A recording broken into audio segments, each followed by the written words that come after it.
It's time. Time has finally come.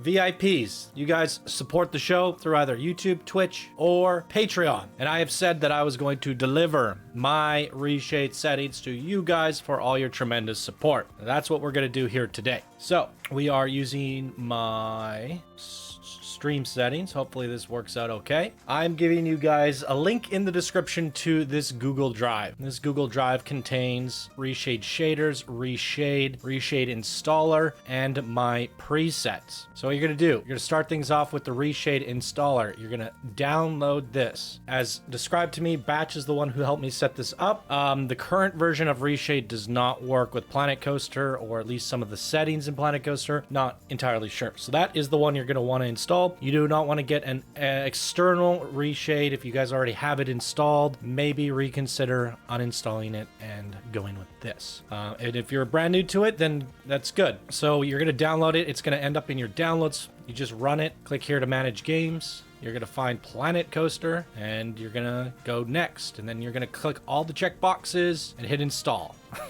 This is not a setup guide. I'm sure they're out there, and I'm pretty sure you can't screw this up. I hope. Anyways, just go through the install selections, and what should happen is when you go to your Planet Coaster, which mine is my C drive, Steam SSD, Steam apps, common Planet Coaster. So assuming you installed through Steam, wherever your Steam is installed, it's going to be a different drive for everybody. I have 3 versions of Steam. I have one for my super fast SSD, one for my normal SSD, and one for my trash games that go into a standard spin drive, the old school stuff. So depending on where your Steam is located, you gotta find it, and it's going to be under Steam apps, common Planet Coaster. And if we go back a couple, just so you can see that, you get to your Steam. Oh, there's my Steam apps. You're gonna see all this stuff. Common. I gotta remember that I have a camera here. Planet Coaster, and here's everything that installed from Reshade. Now, I believe it should have a Reshade shaders or Reshade installed on its own. One of the two, or if not both. It will not have my presets. So, and I don't know why I have screenshots in there, but whatever. What you're gonna do is you're gonna download all of these files. No, these ones. Everything but the installer.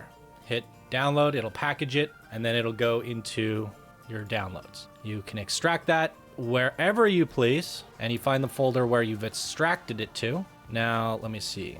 This is where I put mine. It's on my C drive. So this, say you make a new folder in your C drive, call it Channel5 Reshade or whatever. Extract it all here. Obviously, you don't need the installer, but it's there. So what you're going to want to do, go into the presets, and you're going to drag them into your Planet Coaster folder.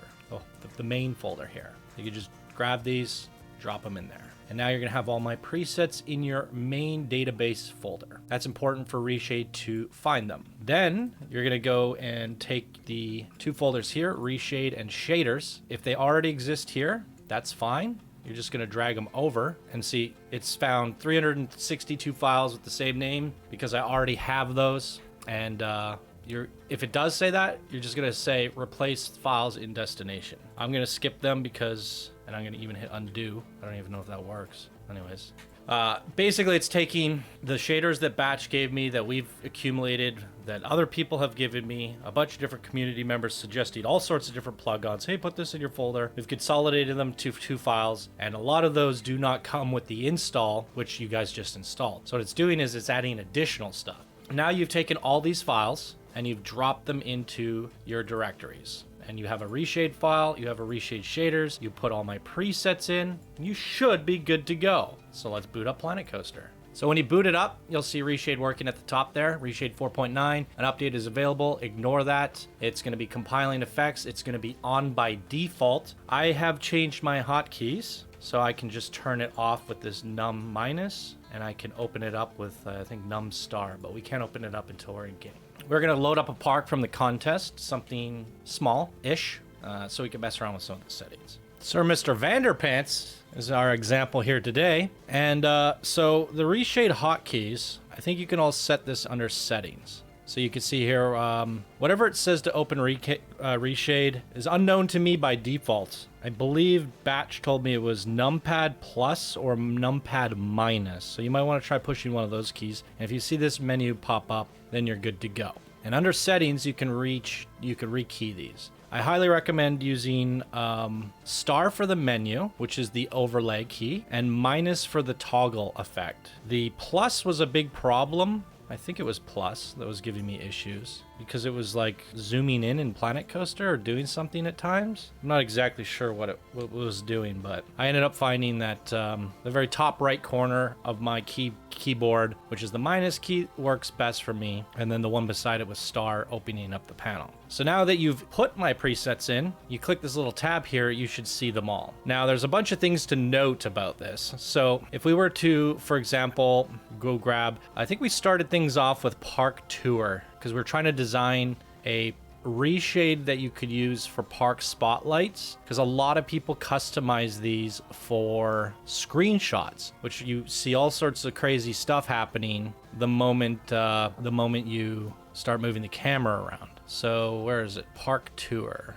Here it is, parktour.ini. I think this is my base. So if we just duplicate this, go Park Tour video example, we've just duplicated it by pushing that checkbox and then typing in a new name. Now we can no longer screw up our original setting. So if you're ever gonna build something off of my base or tinker with things, I highly recommend you duplicate it first. Now this has, my presets have all the options that all these options here that Reshade have to choose from. They have my select things. And as I mentioned, you will see two of the same. So let's just say we go HDR, or maybe not. Maybe I cleaned it up. I'm not sure. Maybe for this package that I gave you, it's cleaned up. But I know I was finding two of the same at times. So we see, yeah, chroma key FX and chroma key FX, because they're in the two different folders that I gave you guys. One's out of date and one's not. I don't really know why. And I was going through the ones that I was using and deleting the duplicates in the folder. And it's as easy as opening up that shaders folder that I gave you guys. Where is it? What am I doing? So you can go in here, you can go to reshade or shaders. And basically what's happening is there's one in this main directory, and then there's another one in one of these subfolders. And it might be like FX shaders or dev shaders. It's located somewhere else. So I would basically go in here and go, okay, where's chroma key? There it is. I know by deleting this, it'll get rid of one of the two. And why is that important? Because in the case you find one setting that you really, really like, the preset may try to load both of them, right? So if I was like, oh, I really want chroma key on this, and I've set that and I go active to top, next time I use the preset, it might try turning both of them on because it just knows to turn chroma key on, and because there's two, it turns them both on, and you'll double up on effects. So in the case of all the ones that I've used, I've deleted the extra one for all of them. So hopefully the files that I gave you guys, well, it should be in theory, every one that I use, the extra one has been deleted. So you only have to worry about it if you're tinkering. You're going through here and you're like, oh, I really like chromatic aberration. I'm gonna mess around with that and keep it in my preset. Well, you're gonna have to go in that folder and delete one of them. It's just a redundancy issue that we ran into, but the folder that I added to fix my reshade and get it to a point where I was liking it so happened to be the one that came with all these extra duplicates. So we just have to deal with it, and that's how you deal with it. But assuming that you're just going to use my settings and my settings only, you don't have to really worry about that. But I said it's as easy as going into this folder and finding the same named one that you're going to use, FXAA, deleting the extra one. But the extra one is deleted in this case, and we're just using one. So what are all these things? What do they do? It's pretty complicated, and if you just want to use things as is, that's what the presets are for. So I could give you quite a detailed explanation on all these things, but I'm also not an expert myself. But we can... Oh, this is killing my stream. I don't know what it is, but OBS hates Planet Coaster and this stream. Skip frames detected. Yeah, no wonder. Okay, I don't know what the deal is with OBS, but we're switching over to Shadowplay, and hopefully you guys, well, you should be able to see everything that I'm doing. You just won't see my face, but this should be a better solution because it should be running properly. So let's just continue where we left off. So if we look at the scene here, you can kind of just toggle these effects and see what things change.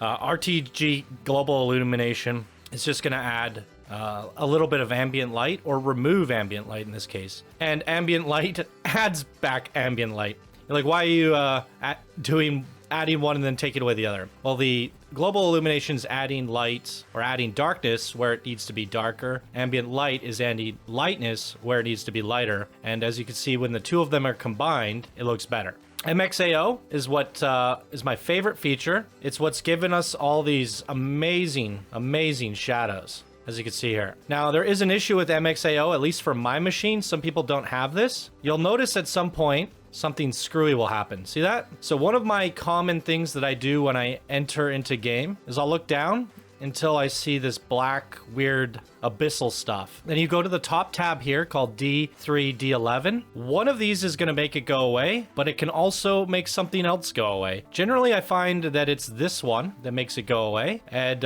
one thing I always check for is to see if my ambient occlusion also went away, and it did not. So I toggle. If I see shadows underneath things, I know it's good. So now we're not going to get that issue when we look down. For whatever reason, that resolves it. It's a certain plugin, a certain driver that's not working properly, at least on my machine. You might not have that issue. I know Batch didn't have that issue. I know other people have worse issues. In the case your reshade is behaving really weird and doing something insane, you can go in here and try to disable one of the drivers, and that should help it. Now, the one issue that I have doing park spotlights, when I open up the next park, these boxes change. They're independent to the park for whatever reason, and it might just crash.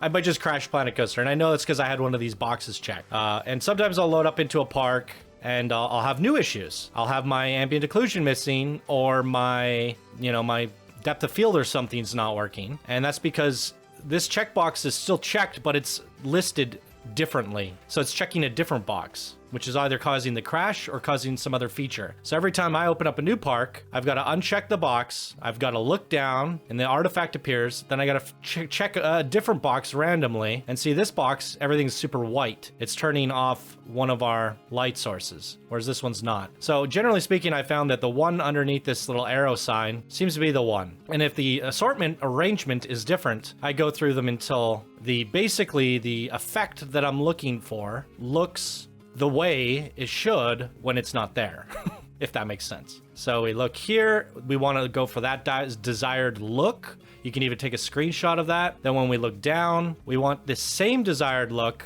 without losing anything. And we did not lose anything here. The only thing we lost is the artifact. So that's my one workaround for just a common error that pops up in my reshade, but it might be different on your end. So I'm just letting you guys know. So anyways, MXAO is that thing that gives us all this amazing ambient occlusion. Ambient occlusion is basically light shouldn't be going in certain places, and Planet Coaster Engine doesn't know about that. So it looks at the polygons, it goes, these two polygons are mashing together. That means this is obviously a crevice, and we need to add light there. So this is regular Planko, this is MXAO. And you can even see that right where it's meeting up, it has an even darker crevice. It's a very complicated mathematical equation that is basically adding depth and shadows everywhere that it should. And it's really quite magical. This is the main effect that makes my reshade look good. And then we also have like depth haze. I've come up with my own look for it, and I've modified all my settings. And it doesn't really do much. You can see the sky changing just ever so slightly, but it also hazes out the buildings in the background, making them less jagged. FXAA, speaking of which, in your Planko settings, if you don't want it to go completely berserk, you have to go under graphics and turn off multi-sampling, because that is your FXAA. And you're going to have it on in-game, and then you're going to have it on in reshade, and it's going to go berserk and possibly even crash. I guess I'm sorry for the format of this video. That's probably something I should have mentioned earlier, but if you guys are interested in watching this, I'm sure you're going to watch all of it, and I'm just doing my best here. So turn that off, and anything else to turn off here? Well, there's a look at my settings. If you guys want to copy my settings, there you go. And I do use depth of field on in-game. I like it. I've also found whether you're using borderless or full screen, reshade can behave differently too. I don't know. It's kind of crazy. So getting back to the list here, FXAA is basically that rigidness, the really jagged lines that you see in the background. This will clean that up. HDR, it's going to add a little bit more shadows somewhat like the MXAO. And as we layer all these things together, we get the desired look. The bloom and lens flare, you won't notice unless we can find something shiny, like the sun, obviously. See that lens flare? Beautiful. That will be turned off. Maybe that's the Planko one. Probably more noticeable at night. Let's try night. I've cranked it up on certain settings, and this one's a lot more subtle. So you can see a bit of a lens flare here. See that? It's because the light is hitting that perfectly. And if we go to bloom and lens flare, see it turns off. It's subtle, but you can also crank up the bloom itself. So I think there is a little bit of bloom on that. See that? There's a little bit of highlights hitting the building. It's because a little bit of bloom is coming off of that. You could really go crazy with this stuff. And this is why I'm showing you what they do so you can modify them further. Curves is a lighting thing. It was already there when Batch gave this to me, so I just like messed with it a little bit more. I don't know. It's doing something. Same with clarity. I just left them. I don't even know how much they're adding. Colorfulness, as you can see, if we're toggling it, it's just adding a little bit more, or decreasing the saturation, sorry. So it removes color. Even though it says colorfulness, we've gone in here and moved it into the negative. So it's actually removing that cartoony look that Planet Coaster has. Just an ever little amount, ever so slightly. And obviously you can do the reverse if that gives you ideas, or you can add the color in. Eye adaptation, I didn't really mess with that. And adaptive fog is an interesting one. You can see it in the background there. It does add a little bit more realism, as you can see here. Just adds that global illuminating light throughout the sky in the background. And I've tweaked these settings depending on the park. So like I said, this is parked video example. If you guys want to go in here, because we just duplicated it, and now we can mess with all these settings, and if we don't like it, we can go back to the one that we duplicated it from. So if I want, I can change this fog, or see what it does if I mess with it, and I can come up with, oh, what happens if I make the fog orange? And what if what's the max fog factor do? Let's crank that up. What happens if we mess with the curve? Oh, now we've just made Popsicle Land. Maybe Popsicle Land's cool, but not as dense. And now you can start seeing how I came up with my foggy night thing that I did. I played with the fog distancing, the thickness, and then you mix that with night. How close do I want that to be? And cool, we just created something unique. And maybe I also want this to be colorful rather than desaturated. And maybe I want to add some of this a luminescent color to the edge work of the textures. And now this is a completely different park while still building off of our original MXAO beautiful looking thing that we had. And you could see how vibrant and different this park is while also being really foggy. Maybe it's we're really high to the clouds in this park, but it looks cool with the high saturation like this. And if you're wondering, oh, there's certain settings in here that oh yeah, I didn't even get to these ones. Levels, I did this one on purpose. It brings the lights out lighter and the darks a little darker, and it makes things less gray and more popping. That was a very important one that I added in because I found everything to be a little bit hazy. And then I put in this directional anti-aliasing. Look at the tree in the center there. This is how it was before, and maybe it's better if I get a little closer, but look at this. See how it cleans up all the edge work? And look at the building in the background. There's all these like little edging and hard pieces, and when I toggle between it, it softens everything. So that was one that I added in that I thought looked really, really good. And Lightroom also just puts a nice little tone over everything. So that's like all the settings I use and why, and a little bit of how you can mess around with them. If you want to mess around with depth haze, you just click it again. It'll show up to the top of this menu down here. Or the bottom, depth haze. Oh, it's because it's at the very bottom of the list. It doesn't know how to pop it up because it can't. But because we've turned our adaptive fog so high, you probably wouldn't notice the depth haze. But depth haze is a little bit different. It adds like a central haze. See how it's changing the center of the screen? And then you can add a fog factor to that. And it's meant to just add almost like a centralized haze that's attached to the camera rather than working off the environment. A little hard to see with all the crazy colors that we added in. So let's go through some of my presets and why. But I actually do like this preset. As crazy as it looks, it's actually quite nice. So we messed with that one. I don't like it. If I want to delete it, it's going to be located in my Planet Coaster folder as a video example. So we can go ahead and just delete that. I might want to switch to something else so that it probably doesn't crash my game. There we go. It's gone. I don't have to worry about it. So this is my Toonland. Sometimes I move things to the very top, but don't use them. So you'll see there's this active to top button. I don't like pushing that because some of the ones I like at the top that I use time to time, like cinematic depth of field, I like to turn that on once in a while. And the way I have cinematic field turned on is it's based off of my camera mouse. So you can see wherever I push my mouse, like right here, if I put my mouse here, we focus in. We put my mouse back there, it focuses into that. So wherever my mouse is, it's gonna focus, which is nice for screenshots because, you know, we want to get a nice screenshot of this building here. We turn the depth of field on and we can focus in on this building here, whereas everything in the background is blurry. Maybe something like this would be a bit better. This is the focal point. I don't know, some character or something. Now you can see that the background is nice and blurry, and we move it away, the foreground's blurry. So this is good for screenshots. I don't really use it that much. I like it for coasters. What I'll do is I'll get up here where the coaster's going by, and I'll just point my mouse at it. That way everything in the background's not in focus, but the shot of the coaster is. So I like that. But that's about it. But with this Parkland Toonland, if you like this, you're like, oh, this looks nice and saturated. It's super cartoony. It's one of my presets. It'll make cartoony stuff look more cartoony. And if you want to go even further, you can turn this on, and you can even just search this in the menu if it's not at the top like mine is. Just type in cartoon. And there's lots of things you can type in, or you can look through the list. I like this because you can increase the edge work on things to as little or as extreme as you like. And if you find the desired look that you're going for, you can make it cell shaded.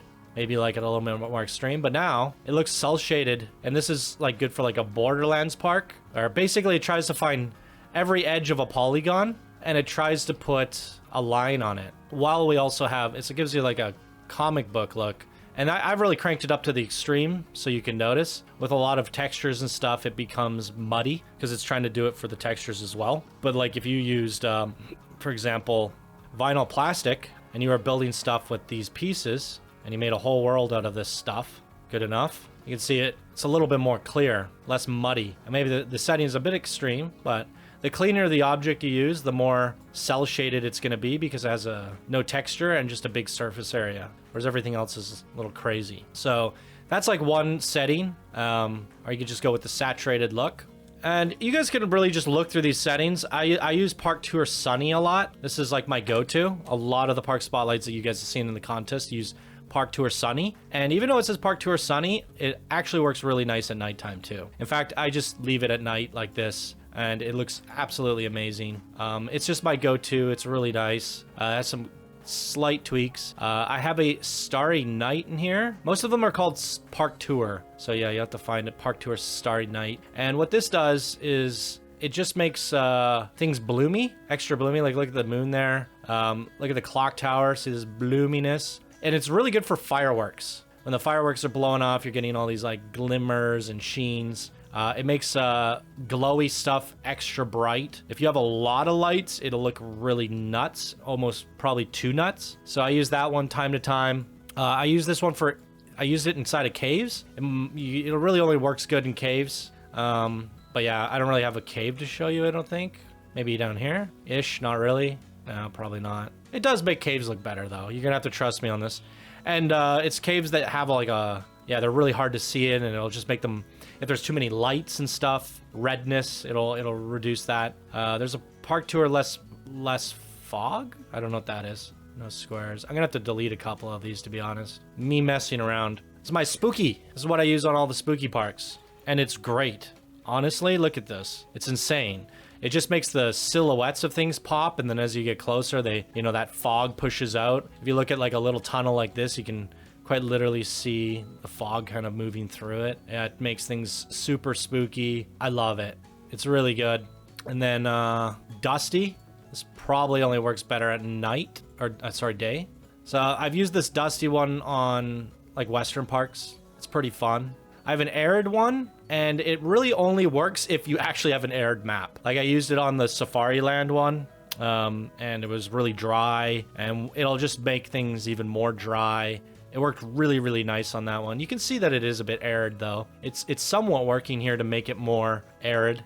This is really weird. It's an abstract one that I use for a black and white, dark, nighttime park, and it probably only works good at night. See, it's just everything meant to be dark and ominous. It makes the sky extra dark, and it does some interesting things here. Makes everything dark and cold.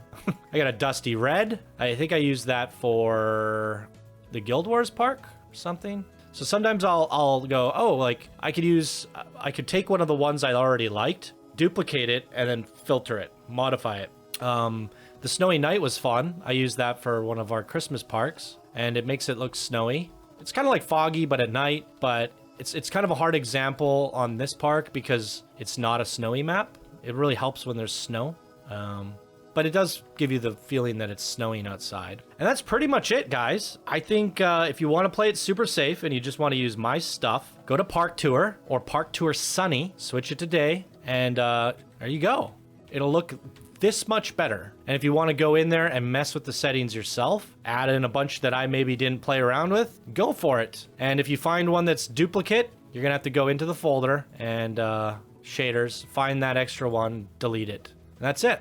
So it doesn't turn two of the same on. I don't think there's anything else to show you guys. That is my full tutorial. We finally got you guys my reshade, so I hope to see your screenshots looking this nice compared to regular Planko. And it really does make a difference. And I got to give a shout out to a bunch of people. Batch, what was it, Kevin, or also known as Tango Mango, Starport. All these guys have been helping me mess around with reshade. There's probably a couple other people that helped me at some point. So sorry if you didn't get a shout out, but and Zafor, of course, as well. He helped me tinker with things. But ultimately, it was Batch that made me get the magic working. I was playing around with reshade before, and it just wasn't feeling like it was making a difference, and it was feeling like it was only working for screenshots. And we've ultimately come up with a way to navigate parks that looks like an improved experience. Now, there is one thing to note as a final closing note. Water can be weird at times, specifically the ones on track rides, and that is caused from the MXAO. Windows as well. So if you're having problems with water, if you're having problems with windows, check these boxes, turn those off. But they are the ones giving you the best shadows. So you can't win everywhere. And honestly, for me, I'd rather have screwed up windows and water than lose out on basically the #1 selling feature of reshade, which is MXAO, to me at least. All right, guys. Well, I hope you enjoy that. It's a long-winded video. I'll try to chop it down to be as quickly as possible, but there is a lot of information. I'm just throwing my information at you guys, and if you're struggling with anything, we'll be in the VIP room to help sort you out. Thank you guys for being VIP members. I hope to bring you guys more fun bonuses like this. And of course, now that we've done this video, if I come up with some crazy, insane setting, or if you guys come up with a crazy, insane setting, you can send it to me. I'll add it to my collection, and then in the next monthly vlog that we do, we could go, oh, look at so-and-so made this preset, here's some screenshots from this preset, and we can add it to the Google Drive of amazing presets. So this is something we can ever expand on and ever grow, and we'll continuously try to give you guys something extra to look forward to in the monthly vlogs. Probably not something you'll see every month, but if we discover something, you guys will be the first to know and the only ones to know. So keep this stuff to yourselves. This is for VIP members only. If other people want to use it, go gift them a sub on Twitch or tell them to watch the stream, because I'm sure someone else will gift them a sub, and then they are VIP members. Or they can become patrons or Channel 5 members for even just a couple bucks. So not a big deal. Keep this stuff exclusive. You guys earned it. You guys deserve it. You guys are the supporters, so I appreciate it. All right, guys. We'll see you in next month's vlog with some more behind the scenes stuff. Okay, bye now.